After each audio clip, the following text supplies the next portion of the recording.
Le ciel lyonnais s'est levé gris, lourd de nuages épais annonciateurs de pluie. Les rues étroites du quartier de la Croix-Rousse étaient encore désertes, à l'exception d'un homme aux pas assurés qui se dirigeait d'un pas rapide vers le métro. Il s'appelait Antoine Dubois, 42 ans, les yeux fatigués et les épaules constamment tendues, comme s'il portait le poids de décennies de problèmes non résolus. Antoine travaillait comme ambulancier pour le service d'ambulance local. Ses collègues le connaissaient pour son efficacité mais aussi pour sa froideur. Personne ne comprenait pourquoi il évitait les conversations personnelles, pourquoi il ne parlait jamais de sa famille, ni pourquoi il préférait les gardes de nuit en solitaire. Ce que personne ne savait, c'est que derrière cette attitude maîtrisée se cachait un traumatisme qui avait marqué sa vie à jamais. La disparition de son jeune frère Mathieu, alors qu'il n'avait que 12 ans. Ce matin-là marquait exactement le 30e anniversaire du jour où Mathieu avait quitté la maison pour aller à l'école et n'était jamais revenu. Antoine s'en souvenait comme si c'était hier. Le son étouffé de la télévision allumée dans le salon, l'odeur du café fraîchement moulu. La mère chantait doucement en préparant les boîtes à lunch. Mathieu, souriant dans sa veste bleue, a dit qu'il serait de retour tôt car il avait un match de football. Il n'est jamais revenu. L'enquête policière de l'époque fut intense. Recherche, affiches, interrogatoires, faux suspects, théories. La France suivit l'affaire pendant des semaines. Puis, comme pour tant d'autres disparitions, l'intérêt du public s'estompa. La presse se tourna vers une autre tragédie et la famille Dubois se retrouva face à un vide irréparable. Le père d'Antoine ne s'en remit jamais. Il sombra dans l'alcoolisme et mourut 2 ans plus tard. Sa mère, rongée par la culpabilité, passa le reste de sa vie à fréquenter les commissariats et les institutions, en quête de réponses qui ne vinrent jamais. Antoine, alors âgé de 14 ans, fut contraint de devenir adulte bien trop tôt. Aujourd'hui, 30 ans plus tard, il se réveillait encore chaque jour avec le même sentiment d'échec, celui de ne pas avoir protégé son frère. Alors qu'il descendait les escaliers du métro, son téléphone portable vibra. Il l'ignora, comme toujours avant sa prise de service. Mais la vibration persistante attira son attention. Il sortit son appareil de sa poche et découvrit une notification inhabituelle. Message provenant d'un numéro inconnu. Il a failli ranger son téléphone à nouveau, jusqu'à ce qu'il lise le contenu. « Ton frère est vivant ». Antoine s'arrêta brusquement au milieu des escaliers, provoquant des protestations derrière lui. Son cœur battait la chamade, ses mains tremblaient. Était-ce une forme de cruauté, une mauvaise blague, une arnaque? Il avait déjà reçu des messages de ce genre, généralement de la part de criminels qui tentaient d'extorquer de l'argent à la famille lorsque l'affaire refait surface dans des émissions d'information à sensation. Mais celui-ci avait quelque chose de différent. Immédiatement après, un autre message est arrivé. Il se trouve dans une vieille propriété à la campagne, près d'Avignon. Venez seul. Une adresse complète est apparue. Antoine prit une profonde inspiration, tentant de reprendre ses esprits. Il savait qu'il devait l'ignorer. Mais quelque chose en lui, quelque chose qui ne s'était jamais éteint, se ralluma. Une flamme qui brûlait depuis l'adolescence. Il passa la main sur son visage, essayant de se raisonner. « Votre service commencera dans 15 minutes. » Le protocole prévoyait de saisir la police. La logique dictait que c'était dangereux. L'expérience a démontré que c'était faux. Mais mon cœur me disait le contraire. Sans s'en rendre compte, il remonta les escaliers et courut jusqu'à la voiture, garée à proximité. L'impulsion l'emporta. Il prit une décision qui allait tout changer. En roulant vers le sud sur l'autoroute A7, des souvenirs d'enfance avec Mathieu m'ont envahi l'esprit, tous deux courant dans les champs, partageant des secrets, construisant des bateaux en papier qui voguaient dans les fossés après la pluie. Impossible de ne pas me demander, et si c'était vrai? La pluie commença à tomber, fine et régulière, comme si le ciel pleurait avec elle. Quelques heures plus tard, alors qu'il approchait de la zone rurale indiquée, Antoine remarqua un changement de paysage.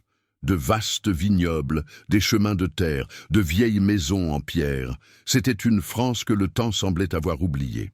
L'adresse le mena à une propriété isolée, avec un portail rouillé et une grande maison au fond. Mais ce qui attira véritablement son attention, c'était un bâtiment annexe, partiellement enterré, doté de portes en bois renforcées. On aurait dit une cave à vin, ou quelque chose conçu pour dissimuler quelque chose, ou quelqu'un. Lorsqu'il sortit de la voiture, un silence pesant l'enveloppa. Aucun mouvement, aucun bruit d'animaux, seul le vent sifflait dans les arbres. Antoine prit une profonde inspiration et se dirigea vers la porte du bâtiment souterrain. Elle était entr'ouverte, comme si quelqu'un l'attendait. L'odeur qui se dégageait de l'intérieur était étrange, un mélange de moisissures, de bois humides et de quelque chose d'indéfinissable, presque humain. Il poussa lentement la porte. Un escalier étroit descendait dans l'obscurité, et là-bas, il entendit une respiration. Faible, contrôlée, humain. Son cœur a failli s'arrêter. « Mathieu » murmura-t-il sans s'en rendre compte. La respiration s'est arrêtée. L'escalier grinça sous le poids d'Antoine qui descendait, chaque marche renforçant l'impression qu'il franchissait une frontière invisible entre le monde connu et l'inconnu. La faible lumière qui filtrait par la porte n'atteignait pas le fond de la cave, et l'air s'épaississait à chaque pas. Lorsque ses pieds touchèrent enfin le sol de pierre, ses yeux s'habituèrent à la faible lumière. La cave à vin était plus grande qu'elle n'y paraissait de l'extérieur. D'anciens murs de pierre, probablement du XVIIIe siècle, témoignaient de la longue histoire de la propriété, typique de la Provence, où de nombreuses maisons anciennes conservent des structures souterraines, utilisées pendant les guerres et les occupations, notamment lors de la Seconde Guerre mondiale, lorsque les civils y cachaient de la nourriture et des personnes, mais cet endroit ne ressemblait pas à un entrepôt historique. Dans le coin gauche, un lit de fortune était aménagé avec un mince matelas. À côté, une vieille table accueillait des bouteilles d'eau, des restes de nourriture et des papiers éparpillés. Sur un mur, des crochets rouillés et de vieilles chaînes pendaient, comme s'ils avaient servi récemment. Le bruit de la respiration revint, plus rapide cette fois. Antoine eut envie de courir à l'arrière, mais il se retint. Il alluma la lampe torche de son téléphone portable et illumina les alentours. C'est alors qu'il aperçut une silhouette recroquevillée dans un coin, se protégeant le visage de la lumière. Un homme, maigre, avec une barbe épaisse et mal taillée et de longs cheveux emmêlés. Il portait des vêtements vieux et usés, comme s'il ne les avait pas changés depuis des mois. Sa peau était pâle, presque translucide. Antoine sentit une boule dans sa gorge. « Mathieu » répéta-t-elle, la voix tremblante. L'homme releva lentement le visage. Ses yeux, profonds et effrayés, fixèrent Antoine avec confusion et crainte. Il y avait en eux quelque chose de familier, mais aussi d'étrange, de lointain. Avant qu'Antoine ne puisse s'approcher, des pas résonnèrent en haut des escaliers. Il se retourna brusquement. Une femme descendit d'un pas assuré, tenant une lampe torche professionnelle. Ses cheveux gris étaient tirés en un chignon serré, et elle portait des vêtements de ferme simples, mais propres. Son expression était sévère, mais maîtrisée. « Qui êtes-vous et que faites-vous ici ?» demanda-t-elle avec un fort accent du sud de la France. Antoine ne répondit pas immédiatement. Le choc le paralysait encore. « J'ai reçu un message, » dit-il finalement, « à propos de mon frère. » La femme soupira, comme si elle s'attendait à cette réponse, et secoua la tête. Je savais que cela finirait par arriver. Elle descendit les dernières marches et s'approcha de la silhouette recroquevillée dans le coin, lui touchant doucement l'épaule. L'homme frissonna légèrement, mais ne tenta pas de s'enfuir. « Il ne parle pas beaucoup, » dit-elle, « pas depuis que nous l'avons trouvé. »« L'ont-ils trouvé ?» répéta Antoine perplexe. « Où ?» La femme recula, l'évaluant. « Je suis Madame Lefebvre, propriétaire de ce terrain. Je travaille avec des bénévoles dans des programmes de placement familial. Il y a 10 ans, lors de travaux de rénovation, nous avons découvert un vieux tunnel menant à la cave à vin. Il était à l'intérieur, malnutri, traumatisé, sans aucun souvenir précis de son identité. Antoine sentit le monde tourner. 10 ans ? Sa voix trembla. Elle hocha la tête. Il n'a jamais dit son nom, il n'a jamais pu expliquer d'où il venait. Mais elle regarda le visage d'Antoine, puis l'homme. La ressemblance est indéniable. Antoine s'avança, tentant de maîtriser l'émotion qui le submergeait. Son instinct professionnel prit le dessus, analysant les signes cliniques, posture repliée sur elle-même, regard absent, réaction retardée aux stimuli, traumatisme grave, emprisonnement prolongé possible, isolement social extrême. Le frère dont il se souvenait, souriant, plein d'énergie, semblait avoir disparu. Madame Lefebvre continue. Nous avons cherché des informations. Nous avons contacté les autorités locales, les hôpitaux, les institutions. Personne ne l'a réclamé. Aucun dossier ne correspondait. Il est resté ici, sous notre protection, jusqu'à ce que, récemment, il se mette à écrire. Elle désigna la table. Antoine s'approcha et vit des papiers remplis de lettres tremblantes, répétant des mots décousus. Bleu, école, Antoine, maman, froid, cave, bleu, école, Antoine, maman, froid, sous-sol. Ses mains tremblaient.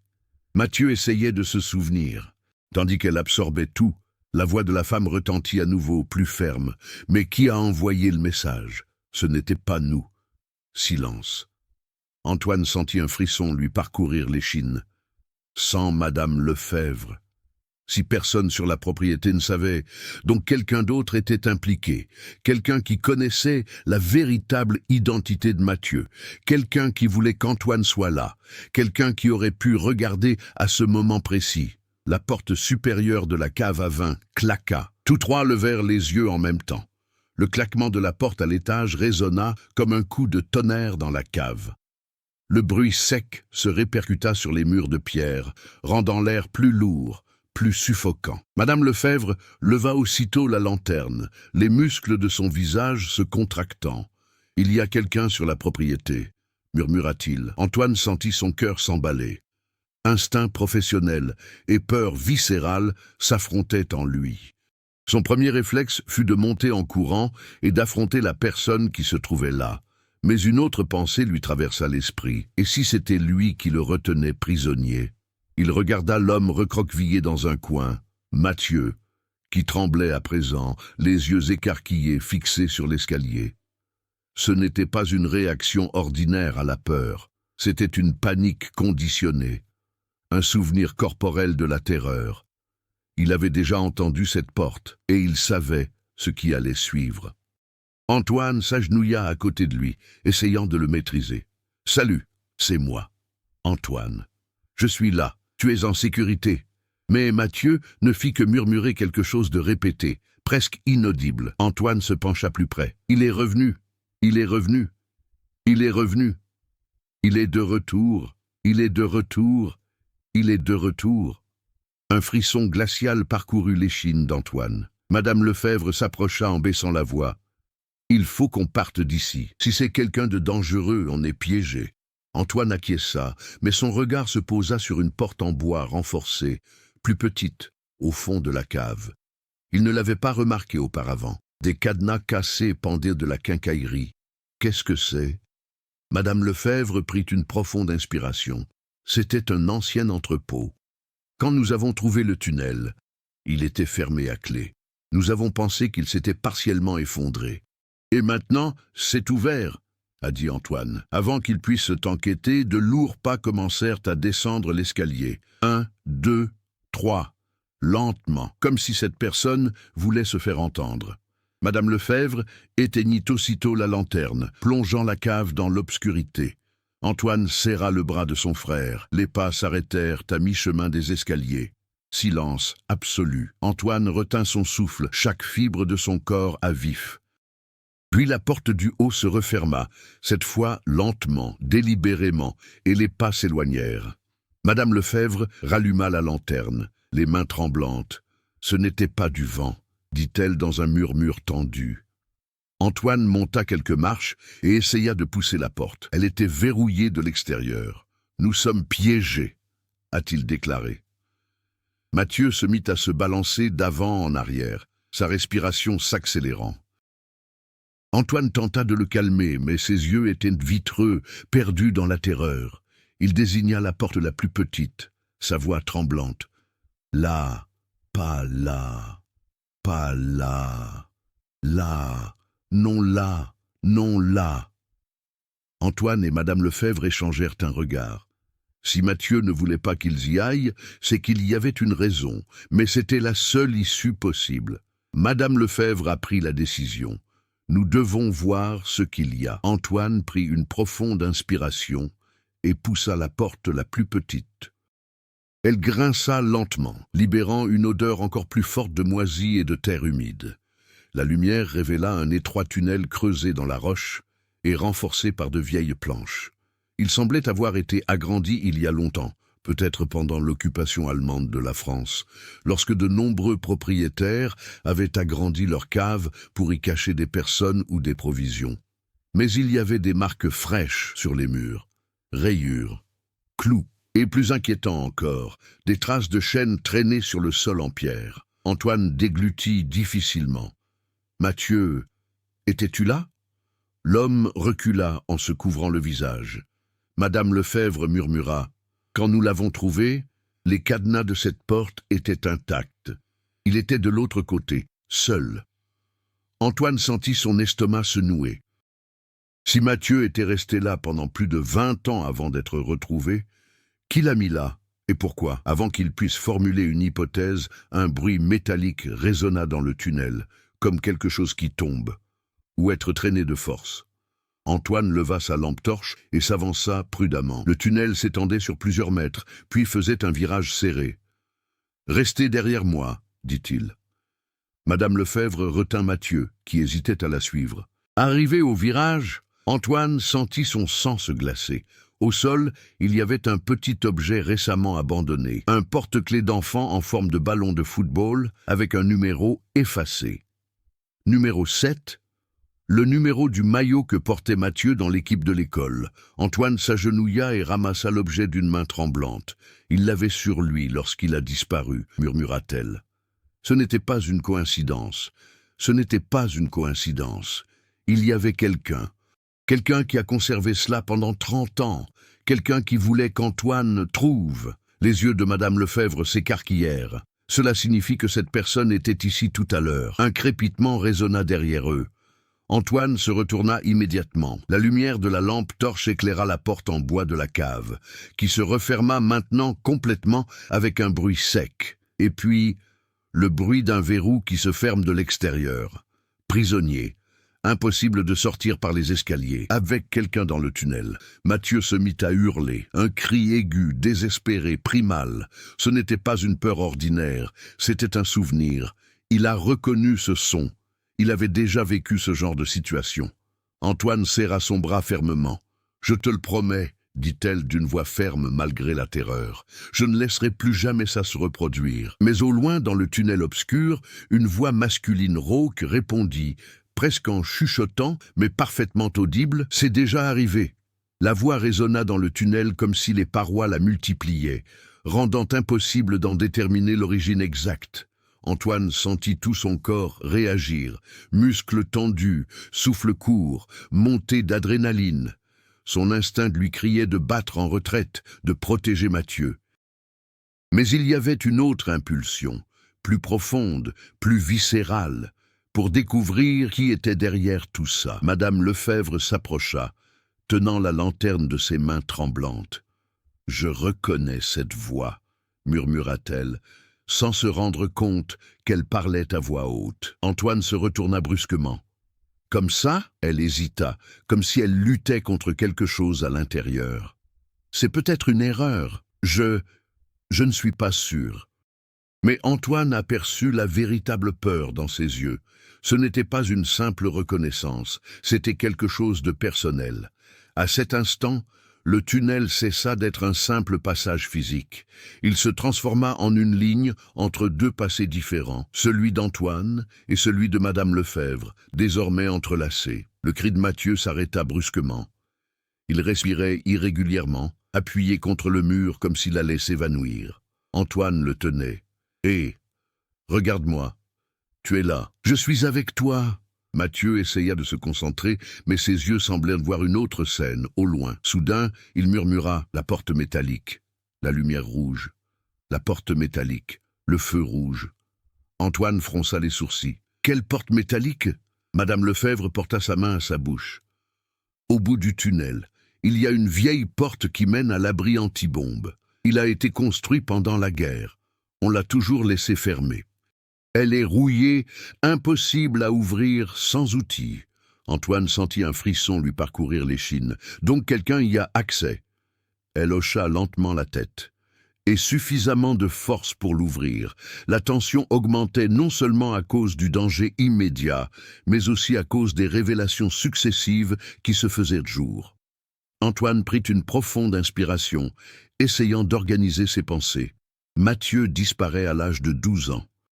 On le retrouve 20 ans plus tard, traumatisé et amnésique, conservé dans une cave reliée à un tunnel.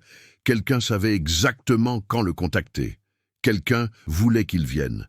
Et maintenant, c'est dedans. Rien de tout cela n'était dû au hasard. « Il faut bouger », dit Antoine. « Rester immobile fait de nous des cibles. » Madame Lefebvre acquiesça, mais son expression était tourmentée. « Il y a quelque chose que vous devez savoir », commença-t-elle d'une voix tendue. « À propos de cette propriété, à propos de qui la possédait avant moi ?» Antoine la fixait intensément. « OMS », elle prit une profonde inspiration. « Mon mari. » Un silence pesant. « Il est mort il y a 11 ans, poursuivit-elle. Officiellement, c'était un accident de tracteur. Mais, elle hésita. Il avait des comportements étranges, des secrets. Il disparaissait pendant des jours. Il y avait des rumeurs au village. On parlait de cris provenant de sa propriété. J'ai toujours fait comme si de rien n'était. Je pensais que c'était de la superstition. Antoine sentit son estomac se nouer. Pensez-vous qu'il était impliqué dans l'enlèvement de mon frère? La femme se mit à pleurer en silence. Je ne sais pas. Mais j'ai trouvé de nouveaux cadenas dans cette cave des mois avant sa mort. Il gardait cette partie verrouillée et disait que c'était dangereux. Antoine serra le poing. Si son mari était le ravisseur, alors qui était là maintenant? Un son métallique résonna dans le tunnel comme une grande porte qui se déverrouille. Les yeux de Madame Lefebvre s'écarquillèrent. La porte de l'abri, elle s'ouvre. Mathieu se mit à bégayer désespérément. « Non! Non! Pas la lumière rouge! Il vient! Non! Non! Pas le feu rouge! Il arrive !» Une faible lueur rougeâtre émergea du bout du tunnel, projetant des ombres déformées. Antoine se plaça devant eux deux, sa lampe torche pointée dans l'obscurité. La voix revint plus claire. « Tu es venu, Antoine, enfin !» Il sentit sa poitrine se serrer. « Qui êtes-vous » cria-t-il. La réponse vint calmement, presque satisfaite. La seule personne qui n'ait jamais oublié son frère. La lumière rouge s'intensifia. Des pas commencèrent à résonner. Planche, contrôlée, volontaire. Antoine recula de quelques pas, veillant à maintenir le groupe groupé. « Retournez à la cave », ordonna-t-il.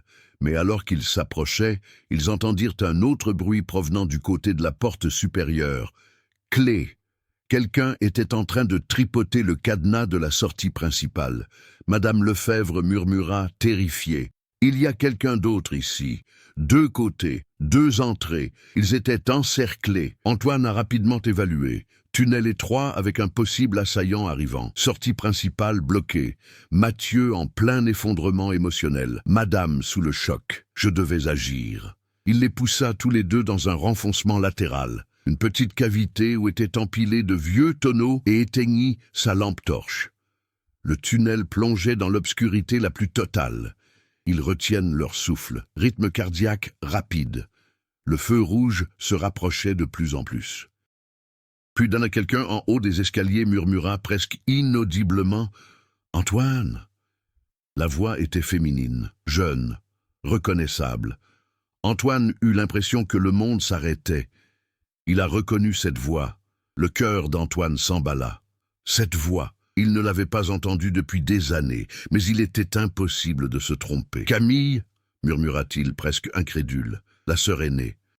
Éloignée émotionnellement de sa famille depuis l'adolescence, après avoir fugué suite au décès de son père et ne jamais être revenue, elle a rompu tout contact, s'est installée dans un autre pays et n'a jamais répondu aux tentatives de reprise de contact.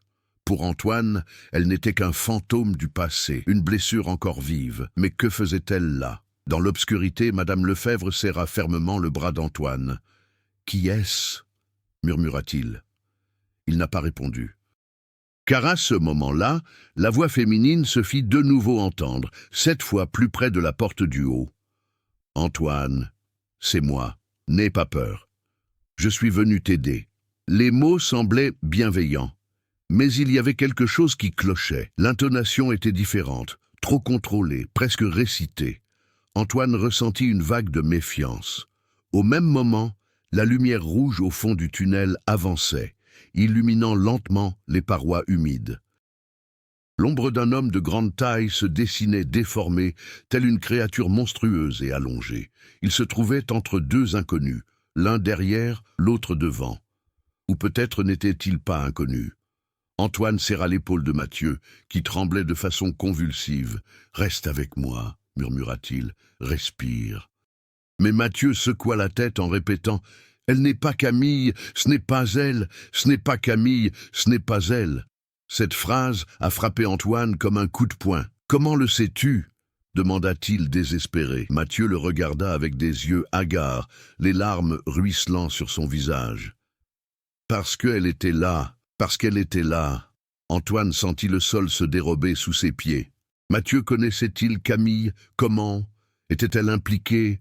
Ou bien confondait-il des souvenirs traumatiques? Le poids de cette révélation était accablant. La voix féminine appela de nouveau, presque au pied de l'escalier. « Antoine, descends. Il faut que je te parle. C'est important. » Antoine serra les dents. Si c'était vraiment Camille, elle l'appellerait par un autre nom. Quand ils étaient enfants, elle ne l'appelait jamais par son nom complet. Elle utilisait toujours son surnom affectueux, Tony. Toujours. Il retint son souffle. « Comment m'appelais-tu quand j'étais enfant » rétorqua-t-elle en criant. Silence. Loin, Denso, et la réponse vint, froidement.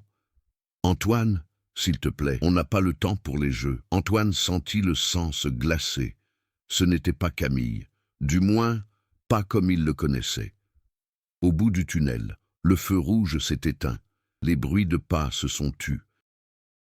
La voix masculine reprit la parole, cette fois-ci clairement proche. « Qu'ils viennent, ils méritent de savoir. La tension est devenue insupportable. » Madame Lefebvre faillit s'effondrer, murmurant « Mon Dieu, que se passe-t-il dans cette maison ?» Antoine savait qu'il devait agir avant d'être complètement acculé. Il jeta un coup d'œil autour de lui et remarqua quelque chose qu'il n'avait jamais vu auparavant. Une petite grille d'aération au plafond de la niche où ils étaient dissimulés. Rouillée, avec de vieilles vis, mais elle semblait fixée à la surface. Une issue possible. Il a touché la grille, lâché prise, presque en train de tomber. « On peut monter par là », murmura-t-il. Madame Lefebvre regardait avec espoir. « Emmenez-le à l'écurie », dit-elle, se souvenant soudain. Il servait à aérer l'abri. Un itinéraire, un moyen de s'échapper. Mais avant qu'il ne puisse commencer l'ascension, un son inattendu retentit, cliqué. Un interrupteur. Et soudain, les vieux néons du plafond du tunnel s'allumèrent avec un claquement électrique. L'obscurité disparut. Et ce qu'ils ont révélé a glacé le sang d'Antoine. Le tunnel n'était pas qu'un simple couloir, c'était un complexe. Chambres annexes avec barres, vieux matelas, des objets d'enfants éparpillés un peu partout, des dessins sur les murs, dessins réalisés par des enfants, plusieurs. Pas seulement Mathieu, poupées, marques de taille, dates barrées, des décennies de rendez-vous. Antoine sentit son estomac se nouer. Ce n'est pas l'œuvre d'un seul homme, a-t-il déclaré horrifié. C'est un système. Madame Lefebvre porta sa main à sa bouche en sanglotant. Oh mon Dieu, mon mari. Mais Mathieu désigna une fresque en particulier en pleurant.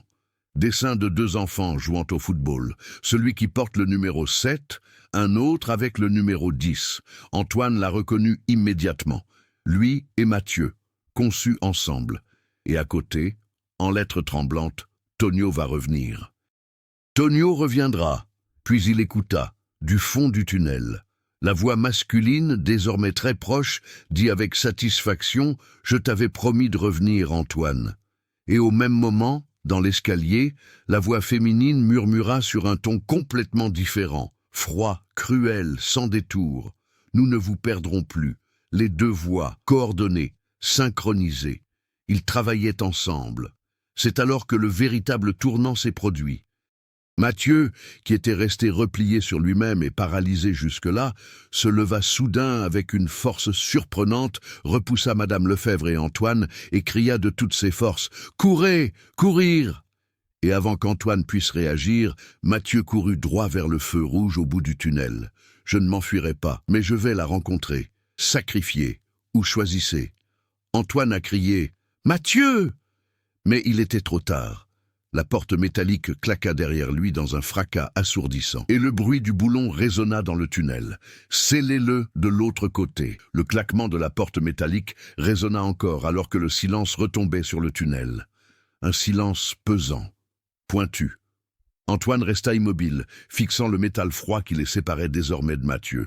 Sa poitrine se soulevait et s'abaissait rapidement, tandis qu'il tentait de comprendre ce qui venait de se passer. Madame Lefebvre tremblait, agrippée à son bras. « Il est retourné vers eux. » « Pourquoi ?» Antoine ressentit une profonde douleur à la gorge en répondant « Il n'est pas revenu. Il nous a sauvés. » Mais au fond de lui, il n'en était pas sûr. Puis, de l'autre côté de la porte, un bruit. Pas de cris, ne vous battez pas. Juste des voix. Parlez, calme-toi. Comme de vieilles connaissances. Antoine s'approcha. L'oreille collée à la porte. La voix masculine semblait satisfaite, paternelle. « Bon garçon, Mathieu, tu as bien fait. Bravo, Mathieu, tu as bien travaillé. » Et la voix féminine conclut sur un ton froid et tendre, comme toujours, comme toujours. Antoine sentit son estomac se nouer. Il n'y avait aucune peur dans la voix de Mathieu lorsqu'il répondit, le souffle étouffé. « Je voulais qu'il revienne. J'aimerais qu'il revienne. » Antoine recula en titubant. Cette phrase a fait l'effet d'un coup de foudre. La disparition, les années de captivité, les dessins, les dates, comme des visites clandestines. Mathieu n'était pas seulement une victime, il en faisait partie. Ou pire, il a été façonné pour en faire partie. Madame Lefebvre, suffocante d'horreur, saisit Antoine par les épaules. « Sais-tu ce que cela signifie ?» Antoine prit une profonde inspiration. L'esprit en ébullition. Il a finalement compris. « Ils n'ont jamais vraiment quitté Mathieu, » dit-elle à voix basse. « Ils lui rendaient visite, ils le contrôlaient, ils le manipulaient. Ils savaient toujours où ils étaient. » Les yeux de Madame Lefebvre se remplirent de larmes. « Oh mon Dieu, il était l'un d'eux. » Antoine l'interrompit fermement. « Non, il a été transformé en quelque chose, ils l'ont brisé. » Et puis, quelque chose d'encore pire a émergé des souvenirs d'Antoine. Un souvenir enfoui, une odeur, un son, une sensation d'étouffement, du ruban adhésif foncé sur les yeux, bruit de pas. Une voix masculine chantant doucement, et une voix féminine qui murmure « Tonio, tu vas rester avec nous maintenant. Tonio, tu vas rester avec nous maintenant. » Antoine tituba. « Je suis déjà venu ici. » Les yeux de Madame Lefebvre s'écarquillèrent. « Quoi ?» Antoine toucha le mur humide en tremblant. « Je reconnais cet endroit, l'odeur, les voix, les bruits métalliques. J'étais ici quand j'étais enfant. » Silence absolu. Cette révélation fut un coup fatal. L'esprit d'Antoine s'ouvrit soudain, des souvenirs fragmentés se brisant comme du verre. Lui et Mathieu jouent avec des petites voitures en bois. La femme se peigne les cheveux, l'homme qui enseigne comment siffler, la promesse répétée « Tu vas rester, vous resterez », et puis une fuite désespérée. Lumière du jour. Le petit corps qui court à travers la forêt, des cris derrière lui, une chute, douleur, hôpital, puis des années de thérapie et de déni. Il n'a pas oublié, il l'a refoulé. Madame Lefebvre porta la main à sa bouche, horrifiée. « Antoine, tu as été retenu ici avec mon fils. » Et il termina, la voix brisée, « J'étais l'autre garçon. » La phrase planait dans l'air comme du plomb. De l'autre côté de la porte, la voix masculine reprit. « Tu vois, Antoine, on t'attendait. Tu vois, Antoine, on t'attendait. » Et la voix féminine ajouta avec une douceur écœurante. « Tu es revenu, comme promis. Vous êtes de retour, comme promis. » Antoine sentit un frisson lui parcourir l'échine. Ils n'étaient pas surpris. Ils étaient ravis. Fiers, ils le voulaient de retour. Ils l'ont toujours voulu. C'est alors que la véritable révélation finale prit forme, sinistre et inévitable. Antoine se tourna lentement vers Madame Lefebvre. « Vous avez dit que votre mari ne savait rien ?» Elle hocha la tête en pleurant. « Il a souffert pendant des années, il a cherché Mathieu, il est devenu fou. » Antoine prit une profonde inspiration. Quel était son nom? Elle a répondu en sanglotant. « Henri Lefebvre. » L'expression d'Antoine changea. Ses jambes ont flanché, car l'homme derrière la porte avait clairement décliné son identité quelques minutes auparavant sur le même ton. « Tonio, tu vas revenir. » La même voix, le même timbre, le même rythme. Antoine murmura, terrifié. Son mari n'était pas innocent. Madame Lefebvre se figea. Non, c'était un homme bien. Antoine la fixa droit dans les yeux avec une sincérité brutale. Son mari était l'un des ravisseurs. Avant qu'elle puisse réagir, une nouvelle voix résonna dans le tunnel, douce, presque affectueuse, maintenant bien au-dessus d'eux, à travers la grille de ventilation. « Et moi aussi, moi aussi !» Ils levèrent les yeux, et ils virent, à travers la grille rouillée, un visage âgé, les cheveux attachés en arrière, la peau pâle. Les yeux de Camille, la vraie Camille, pas la fausse voix de l'escalier. Elle sourit, un sourire froid, connu, dangereux. Et il murmura « Je t'avais dit que je viendrais te chercher, Tonio. » Le monde d'Antoine semblait se rétrécir. Le tunnel, métal froid, le souffle haletant de Madame Lefebvre. Et au-dessus d'eux, à travers la grille rouillée, le visage impossible à ignorer. Camille. La sœur pour laquelle il a pleuré, la sœur qu'il recherchait, la sœur qu'il idéalisait comme une victime. Maintenant, je le regardais avec un sourire qui n'avait rien d'un amour fraternel, un sourire de propriétaire, de prédateur. « Mon petit Tonio, » murmura-t-elle presque affectueusement, « tu nous as tellement manqué. Mon petit Tonio, tu nous manques tellement. » Cette phrase, prononcée avec douceur, lui lacéra l'âme comme des griffes. Antoine recula instinctivement, tremblant. « Vous étiez avec eux. » Camille cligna lentement des yeux, comme si c'était évident. « Je ne les ai jamais quittés. » Madame Lefebvre tituba, appuyée contre le mur. « Vous étiez impliqué? Vous avez pris mon fils ?» La femme au-dessus d'elle inclina légèrement la tête, l'évaluant avec dédain. « Votre fils a été choisi. Il avait du talent. Il devrait être reconnaissant. » La phrase a fendu l'air comme une lame. Madame Lefebvre tomba à genoux, en sanglotant. Antoine sentit une vague de fureur monter en lui, embrasant tout sur son passage. « Tu n'étais qu'un enfant! C'est eux qui t'ont fait ça !» cria-t-il. « Ils t'ont manipulé !» Camille sourit, soulagée. « Non, Antonio, j'ai choisi de rester. » Le silence qui suivit fut dévastateur. Puis, la voix masculine derrière la porte métallique fit écho, satisfaite. « Tout est prêt, tout est prêt. » Et la voix féminine qui venait de l'escalier répondit « Descendez-les, amenez-les ici. » Mesure, lourd, venant des deux côtés, ils étaient encerclés. Antoine a saisi la grille d'aération. C'était la seule issue. Il a essayé de l'arracher, mais les vis sont tenues. Camille observait d'en haut, calme, comme quelqu'un qui observe un animal pris au piège. « Tu essaies toujours de t'enfuir, » dit-elle, « depuis que tu es enfant. C'est adorable. » Les pas se rapprochaient. Le tunnel tout entier vibrait. Antoine tira à nouveau, désespéré. Rien. Soudain, quelque chose a changé. Madame Lefebvre leva le visage, les yeux rouges, l'expression durcie. Quelque chose s'était brisé en elle. Ne désespérez pas. La soumission. Elle se leva lentement, faisant face à Antoine, avec une détermination farouche. « Ils ont détruit ma famille, » dit-il d'une voix rauque. « Ils ne vous détruiront pas, vous aussi. » Avant qu'il puisse réagir, elle saisit un morceau de fer qui traînait au sol, un vieux support rouillé, et le fracassa de toutes ses forces contre les boulons de la clôture. Bruit. La structure a vibré. Les yeux de Camille s'écarquillèrent de surprise. « D'arrêter !» hurla-t-elle, perdant le contrôle pour la première fois. Madame Lefebvre a de nouveau levé le fer. Bruit, une vis s'est détachée. Les pas n'étaient plus qu'à quelques secondes de les atteindre. Antoine entendit la porte métallique se déverrouiller. Le clic final, ils arrivaient. Lui et Madame Lefebvre ont tiré la grille ensemble. Elle a partiellement cédé. Camille, désespérée, essaya de repousser le portail avec ses mains. « Non !» rugit-elle. « Il est à nous !»« Non, il est à nous !» Antoine plongea son regard dans ses yeux familiers et y vit enfin la vérité. Il ne restait aucune trace de la sœur dont il se souvenait. Camille, qui avait fugué, n'était pas une victime. Elle a trouvé le pouvoir, et cela resta ainsi. La porte derrière eux s'ouvrit violemment. Henri Lefebvre fit son apparition. Le père de Mathieu, le mari de Madame Lefebvre, l'homme pour lequel elle a pleuré pendant des années.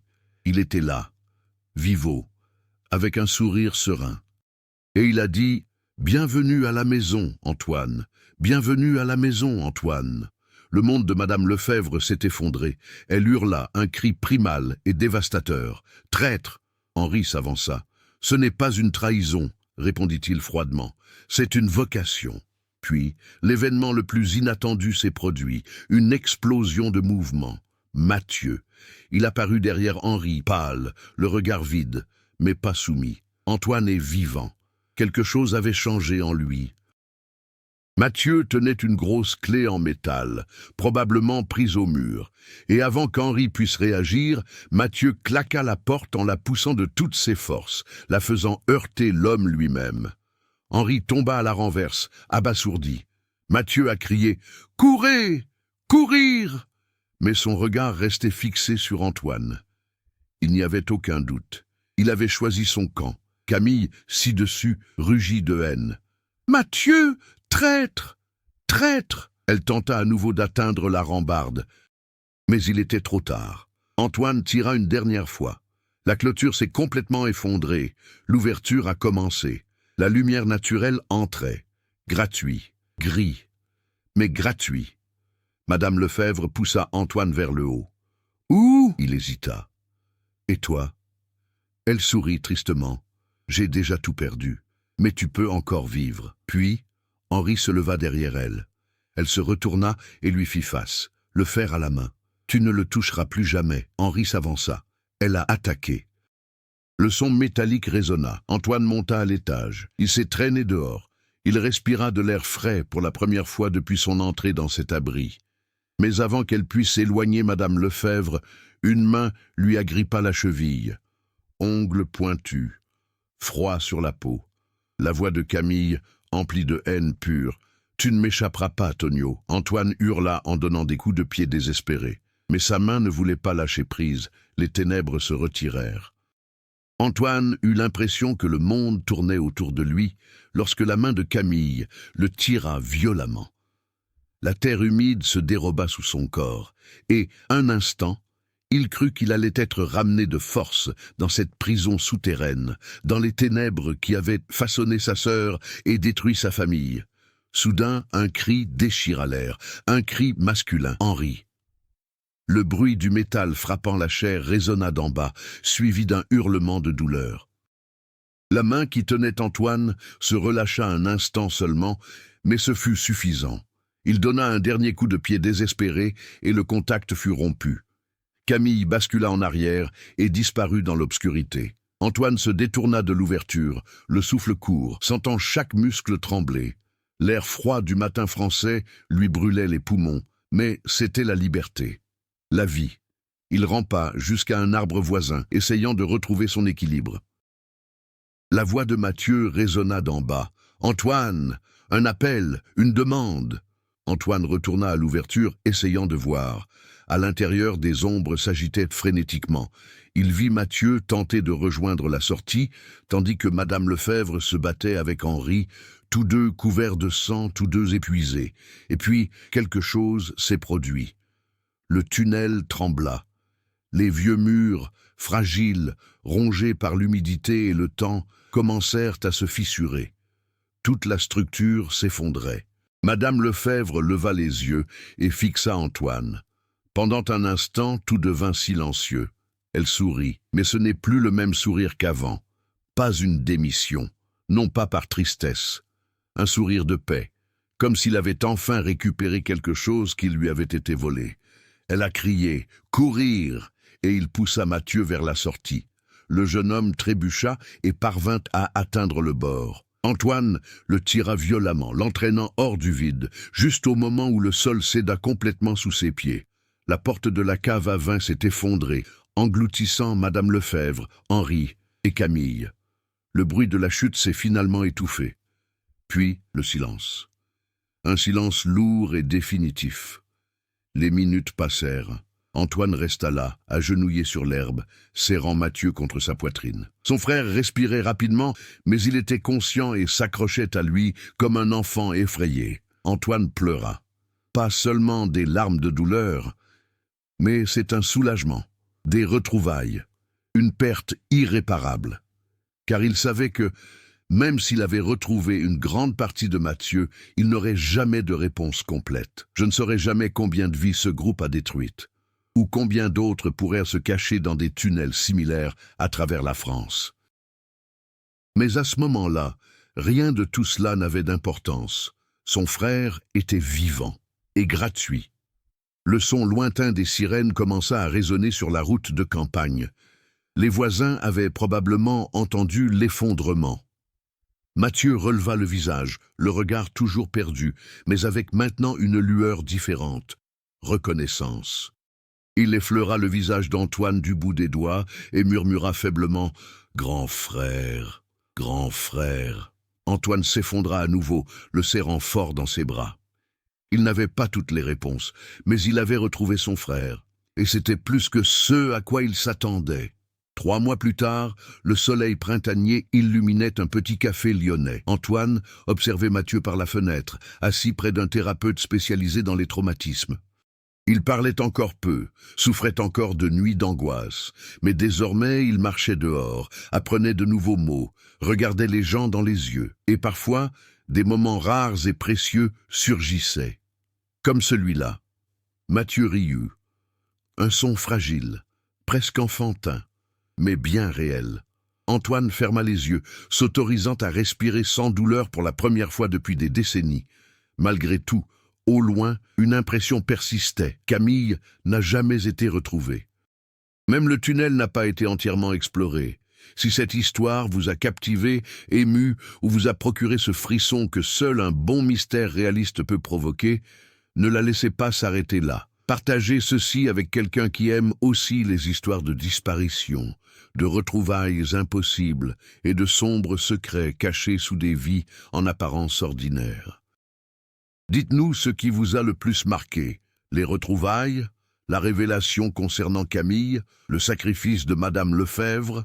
Votre avis contribue à faire vivre ce projet et inspire de nouvelles histoires aussi intenses que celle-ci. Et n'oubliez pas, tous ceux qui disparaissent ne sont pas forcément perdus. Parfois, il suffit de le trouver.